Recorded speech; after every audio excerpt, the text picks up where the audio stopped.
स्वामी भक्त तुकोजी होळकर. नमस्कार मंडळी, कसे आहात आपण श्रोते हो. आज तुम्हाला मी स्वामींची नवीन कथा सांगणार आहे. चला तर मग आपण कथा जाणून घेऊयात. इंदूरचे महाराज श्री तुकोजी होळकर हे स्वामी समर्थांची कीर्ती ऐकून अक्कलकोटला स्वामी दर्शनासाठी आले होते. तेव्हा स्वामी वडाच्या झाडाखाली विश्रांतीसाठी बसले होते.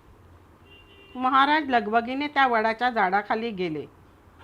स्वामींच्या दर्शनाला अलोट गर्दी जमली होती.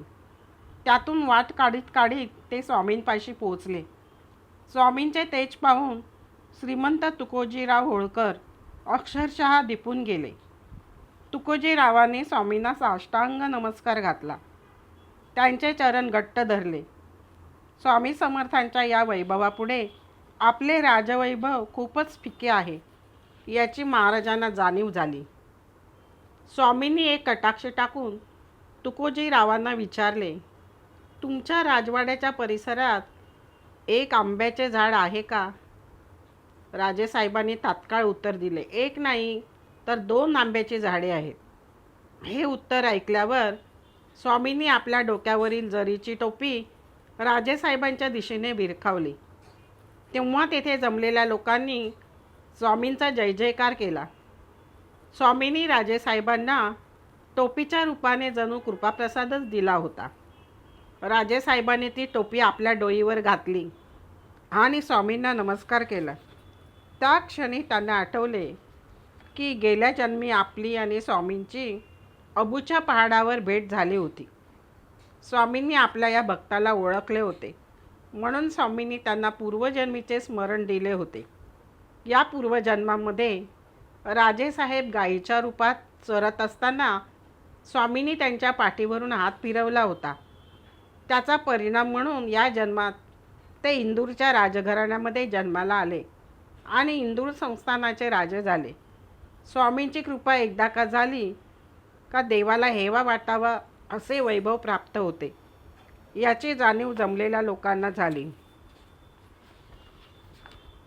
राजेसाहेबांनी आरतीचे तबक हातात घेतले व स्वामींना ओवाळायला सुरुवात केली. तेव्हा स्वामींच्या आरतीने आकाशभर आपले स्वर उधळून टाकले आणि सारा गाव आरतीमध्ये सामील झाला. तात्पर्य.